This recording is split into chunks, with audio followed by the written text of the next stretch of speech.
Hello guys, welcome to Ride VIP, the Rideshare channel. My name is Serge. I'm really sorry for the video quality of this video, but I've been reading a lot of your comments while charging this Tesla, and literally I've been here 1 hour reading and answering your comments, and the hour just went by kind of quickly.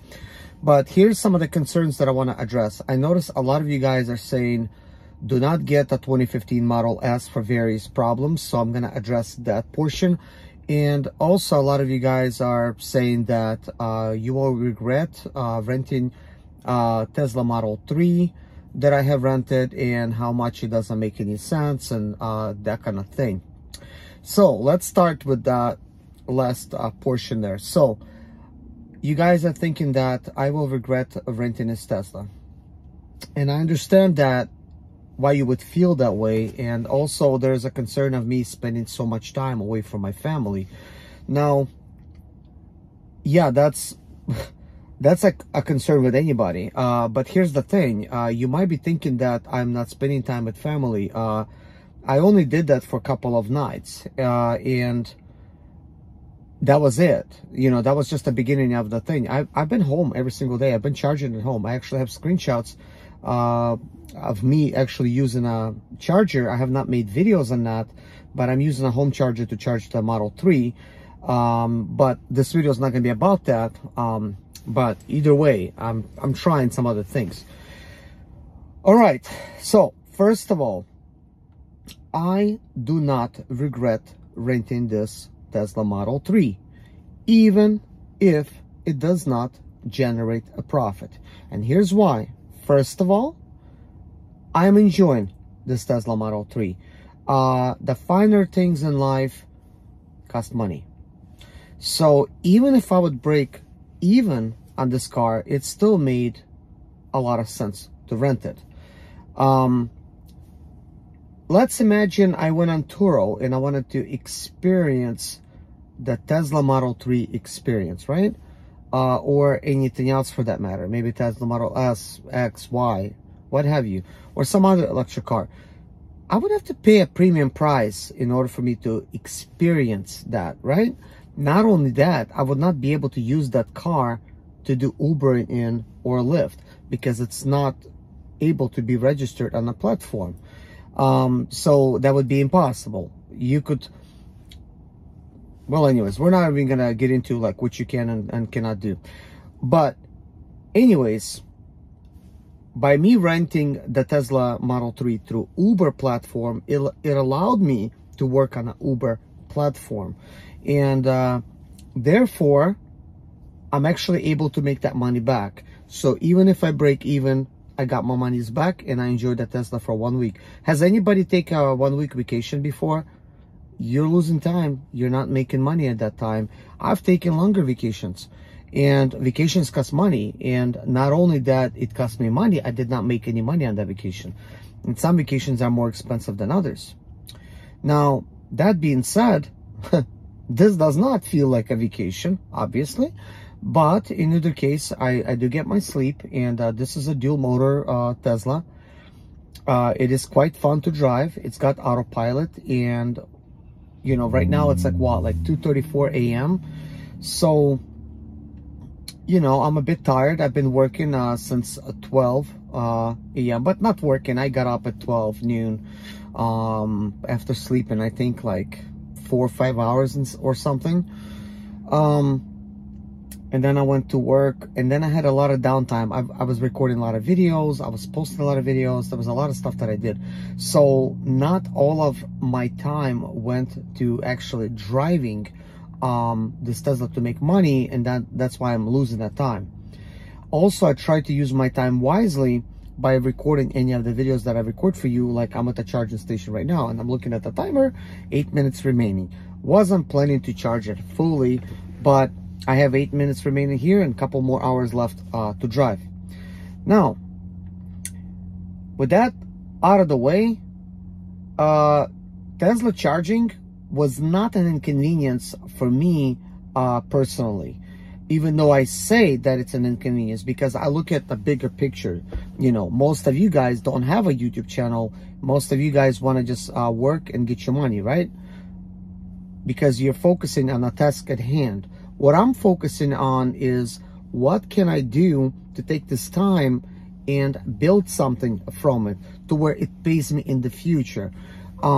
So by me making these videos, they do not make much money right now, but eventually they're gonna gain in subscribers and, you know, and the views, and these videos will actually generate me enough income for me to actually buy a Tesla. How do I know that?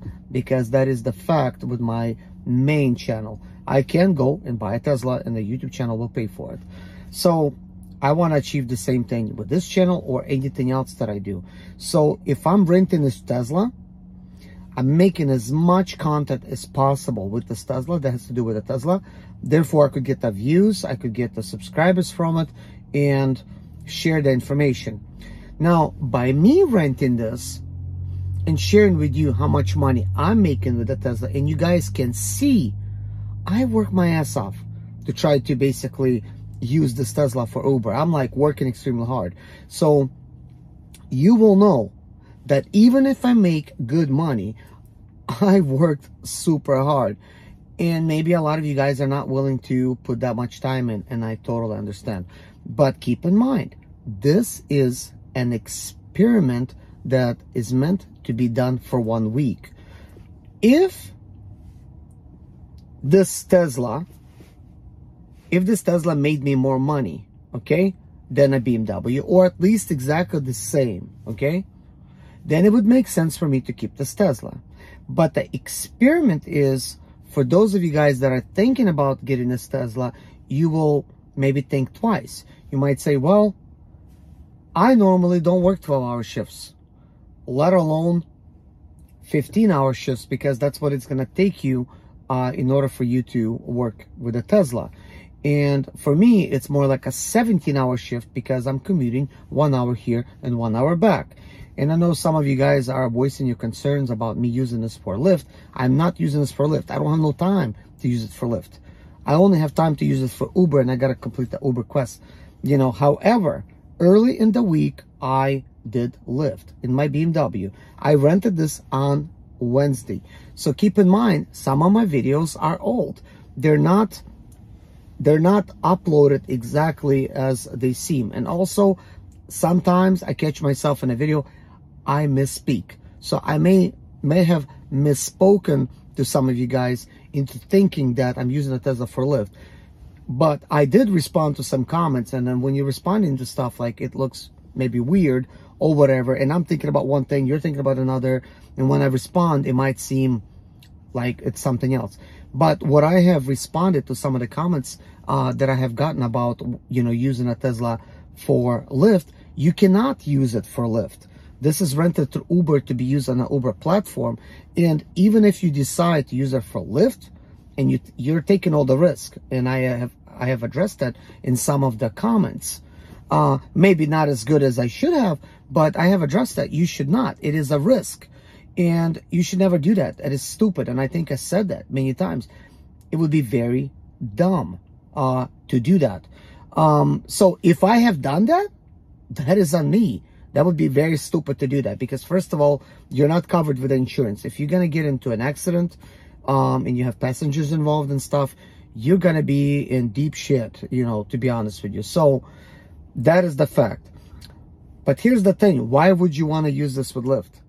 You're only going to be working on an Uber X anyways, and the only benefit you have is driving a Tesla. So why not just use it like you're supposed to for Uber and make some comfort rides, if there's going to be some comfort rides or whatever, you know.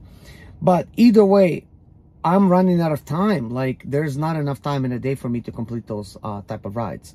Now, earlier this week, what I ended up doing is I actually let my wife get this Tesla and make some videos with it while I was driving a BMW. So I think this is what the confusion kind of happened, because it was along the same time as I rented a Tesla that I actually hopped in a BMW and I continued doing Lyft. But there's absolutely no time for me to do anything else. So I had my wife basically charging a Tesla for me while I took the BMW, because she showed up here at the charging station, and I just completed my whole trip.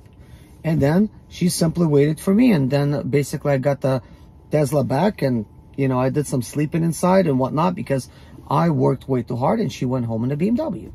So I know, like, this is not like a family YouTube channel where like I'm sharing like the whole story. I try to do the best as I can to try to break everything down, but you should always stick to the rules, especially when they count.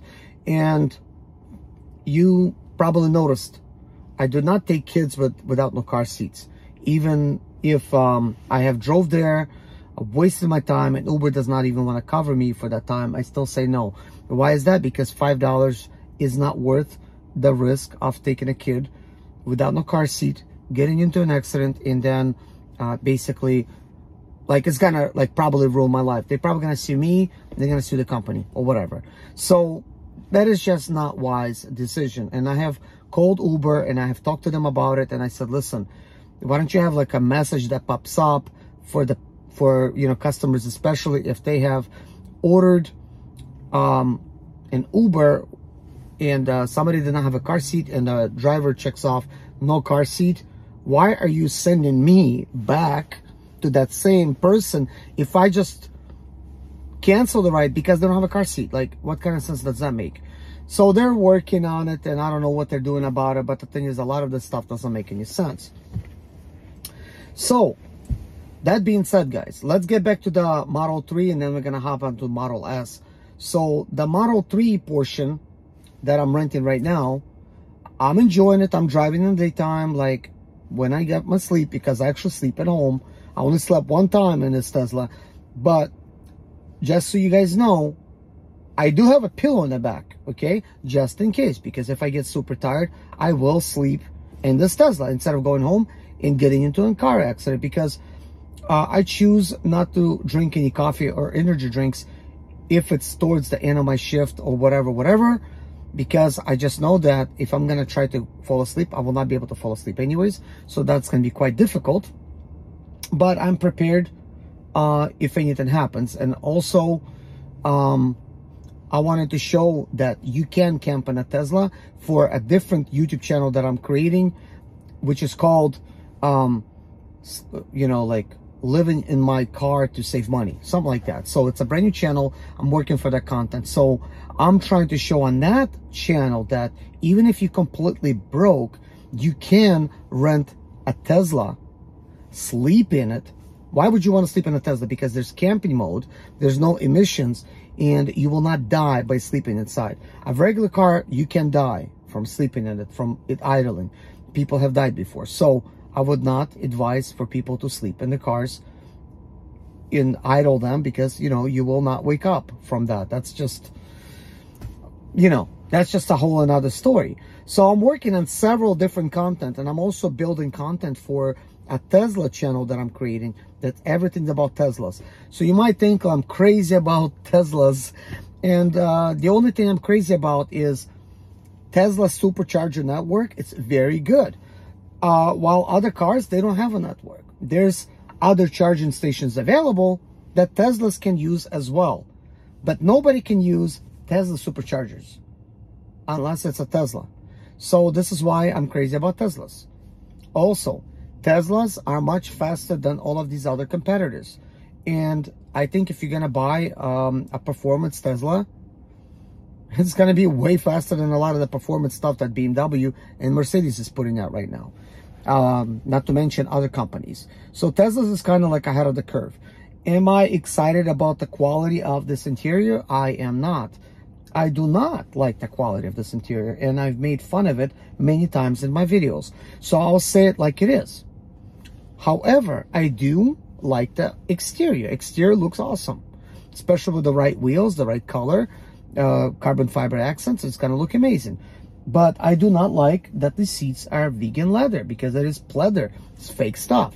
I do not agree with it. So, on a final note for the Model 3, I think I mentioned it, but I'm going to mention this again. I mentioned this in the comments, but I'm going to mention this right now, like in a video. So, I'm renting this Tesla only for 1 week. Just so you guys know that. Let's just be all on the same page. For 1 week, as an experiment, to see how much money can I make in a Tesla, driving for Uber, full-time, overtime, what have you. It's going to be plenty of hours. So then, once I'm done with that, I'm going to calculate all the hours I put into the Uber, all of the money I made in the Uber. And then I'm going to take the receipt that Hertz gives me with all the expenses in there, of all the charging and stuff and everything. And then I'm going to calculate the income minus expenses, give you guys the total number for the week and say, hey, if you do not have a life, right, and you choose to just hustle like crazy because you have goals in mind, because you're not living for the now, you're living for the future, and you want to save up some money, if you hustle like this is the result. Also, if you do not have a car and you're trying to save for a car, you maybe have bad credit history, maybe nobody's giving you a car, this is a good option. You'll be able to get into the Tesla or any other car that they rent out. You don't have to be in a Tesla, but Tesla's a good example. Now you basically have a car. Now you could pay your bills. And believe me when I tell you, I am sure I'm going to at least clear $800 profit with this Tesla after expenses. It's probably going to be more than that. If I was putting out an average of 150 a day, that means it's 700 plus 350. That's like $1,150 per week. That is okay. Yeah. That's about $4,400 plus per month. That's pretty good income. Yeah, minimum wage. You put the time and you're gonna get that. Like, you will get that. But we'll take those numbers. We're going to divide them into hours. I'm going to find out exactly what the actual true net income is after you deduct the Tesla expenses. I think I've been very clear on that. And then, of course, I'll take the actual income and I times it by 4. We'll figure out the monthly income potential if you do have the Tesla for a whole month. They only rent it for like 1 week, and you extend the rental each week. You have to tell them, I'm extending. Anyways, my Tesla's about to be done charging. It's 2 minutes remaining. So let's see. Let's talk about the Model S. You guys are telling me, don't do it, don't buy it, you're crazy. Nobody's telling me like any bad words yet, but I'm sure somebody will eventually. But the thing is, guys, this is not crazy. Buying a car that's worth anywhere from $120,000 to $150,000, depending on the options you choose, which is a Model S, for $24,000, that is a freaking steal. Even if I have to buy a battery for it. And you guys are telling me, oh, you're gonna go broke. Well, actually, yeah, one person's telling me you're gonna go bankrupt. There you go. I'm gonna stop charging. Let me pull the charger out.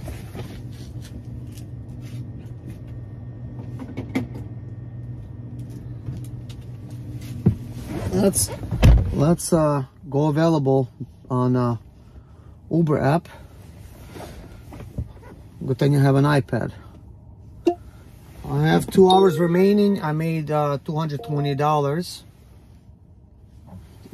in like what, 10 hours on a Saturday out of all days. Not good for a Saturday. My Friday sucked as well, $175. Okay, all right. So I am available. So we're gonna see if I'm gonna get anything. But anyways, so let's talk about this. So why would I go broke with a Model S? Is it because it's going to break down right away? Is it because once it breaks down, I have no other options? Guys, you ever seen a James Bond film when there's Q and he basically, like, you know, he's explaining all this stuff to James Bond, all of this technology and stuff, and before you know it, Q's going down, like sort of like on the floor, you know. So what did Q say to the James Bond? You always have to have an exit strategy. You always have to be able to have a way out. So I'm a strategist. So if that Tesla breaks down right away, okay, fine, broke. Do you think this hasn't happened to me before? It has happened to me before. It is not something you can prevent. There's no way you could know that something's going to break down. If the car breaks down, I accept it. That's simply that. I accept that the car is broken. Now the car needs to be fixed. And if I was not a mechanic, well, I wasn't to begin with. I actually had to become one in order to actually save money to fix it. But if I was not a mechanic, but I am one, I would simply just accept that fact and try to fix it. And no, I would not buy a $20,000 battery for a $24,000 car. That just would not make any sense. Guess what I would buy though? I would buy another Tesla like that. So then I would look at both of them and I'm going to say, which one's better? So I would get the better of the two. I would start using that one and using the parts from the other one. So that means anything else that would go, yeah, I know, struts, shocks, they're super expensive. Everything's expensive on the Tesla. So once you start getting into spending money for the Tesla, it will add up, because maybe today it's your shocks going out in the front. Tomorrow it's going to be shocks going out in the back. Maybe a drive motor is going to go out next. Maybe some electrical components decide to go. Maybe a handle that costs $1,000. Well, if I have another Tesla like that, I can simply replace those parts from the other vehicle. And you might be thinking, whoa, that's expensive to buy another $24,000 car. Do you think I'm going to be buying another $24,000? I'm going to go to a car auction. I'm going to find one that's smashed. Maybe somebody ran it to the doors, maybe the front, doesn't matter. What does matter is, if it's smashed, that means the car was operational prior to the accident, which makes it a perfect donor car. In some cases, the cars that are sold at auctions, they have various mechanical problems, and or whatever, somebody has given up on them, and then I'll buy it, and then, you know, it's still going to be pretty usable. Then I'm going to have a lot of body panels usable.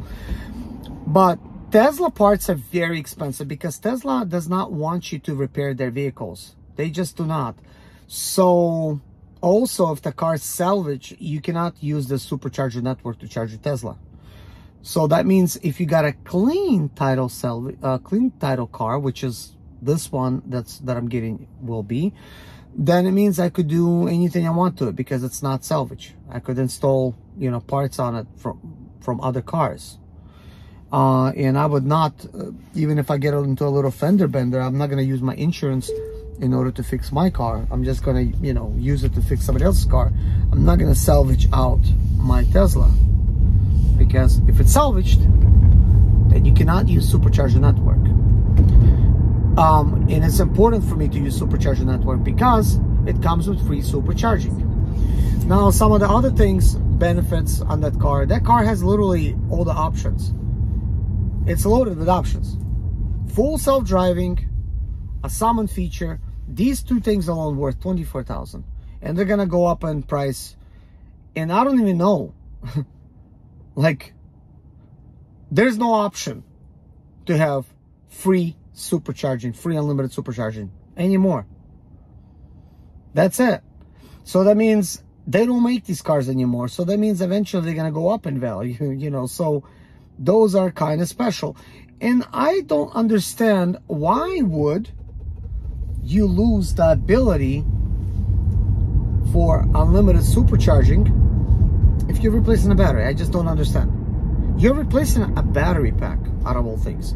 And usually in a battery pack, there's a few cells that went bad. You replace those cells and you move on. So if I had a used Tesla, I would just open up that battery pack. I mean, if that battery pack was also not good, I would just open both of the battery packs up and make one battery pack out of it and have some extra cells lying around for next time I need to do that. So there's no need to worry that way. Also, I would take the remaining parts that I'm not going to be using and I will sell them on eBay for a lot of money. And that means by Tesla breaking down, it made me money, not made me lose money. It made me money. Also, if I buy another Tesla, let's say for my wife, a similar type of model, well, now I got parts for her car as well. So this is how I think, this is how I got to where I am. Trust me, I used to be broke. And I had to change the way I think. And I know this seems illogical to many of you guys, but I'm the one that has everything paid off. And there's a good chance that you don't if you're watching this video. There's a good chance that you're surviving on this type of job. I have many friends that were in Expedite. None of them bought houses. None of them bought these cars. They're now into trucking. They've lost money. So nobody strategized as good as I did when I did, and I did it many different ways. And now I have all these different things. And guess what? The whole entire time, people thought I was an idiot. Thought I didn't know what to do. When I was broke, they made fun of me. They talked behind my back, making fun of me, saying, wow, look at this idiot. Like, now he bought this old van, 650,000 miles for $8,000. He overpaid. He's gonna go broke. That van keep breaking on me. I invested another $8,000. I paid off that van. Now the engine goes. Maybe it sounds like I'm an idiot, but guess what? It's part of life. If you could afford something better, go for it. But I had something used. But you know what I had going for me? Fuel economy. The old Sprinter vans was doing 26 miles per gallon, while the new ones were only doing 18 at best. And usually they're doing right around like 13.5 miles per gallon. So while my friends were in the new Sprinters spending more money on diesels, plus having a car payment, I had no car payment and I was saving money on diesel. And I was driving 15,000 miles. Guys, that adds up. That adds up. So I'm using the same strategy for the Tesla, which has free supercharging. So now I'm going to be saving on fuel. That alone will pay for the Tesla. I mean, this is like easy, common sense type of stuff, guys. There's always a chance of stuff breaking. Always. You know, if the Tesla breaks down, and let's say I don't have money for another Tesla for parts, it's fine. I'll hop into the BMW. If the BMW breaks, I'll hop into the Nissan Altima. Nissan Altima breaks, I have a Jeep Patriot that I could hop into. Jeep Patriot breaks, I have a Nissan Rogue that I could hop into. If that breaks, I have a Nissan Maxima to hop into. And a Chrysler 300. And I have a Chevy Impala. And I'm just looking at some of the cars that I could actually use that has the proper years for me to actually be able to use them. So there's always a way out. I always have a way out. On top of that, I eliminated all my expenses. There is no rental mortgage for me. So if there's going to be only one car payment, but the fuel savings alone is paying for the car payment, that is a no-brainer. There's a good chance that the car is going to last me at least several years. In those several years, at minimum, I get my money back. At minimum. And that's a $125,000 car, basically. You know, with all the options, or $150,000. Because that car had all the options. I mean, they were not that expensive when they were like selling 2015. I think they were like 89 grand. But options cost money. And that car was optioned out. It had everything.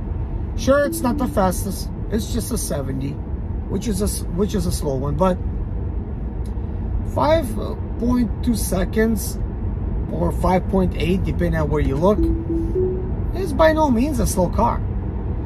I drove that car. It's got some get up and go.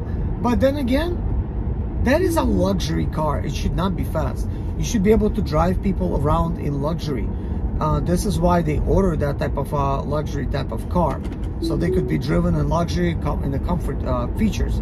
It's not for racing. And you know, you might be able to take it to the track one day, but still, like, that's a heavy car. Like, that's just not going to be, I don't know, like a good idea to use a 70 for racing. But it's perfect for driving. It's a rear-wheel drive car. It's got white tires in the back. It's a nice car for that, and it's luxury.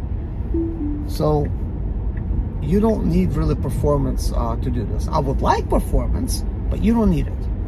I just like to get the best of the best. But when it comes to the performance, they're not as comfortable. That is the problem. But anyways, guys, thank you so much for watching. Hopefully this clarified some things. Sorry if it did not, but I appreciate y'all. Take care of yourself and see you in the next video. Bye-bye.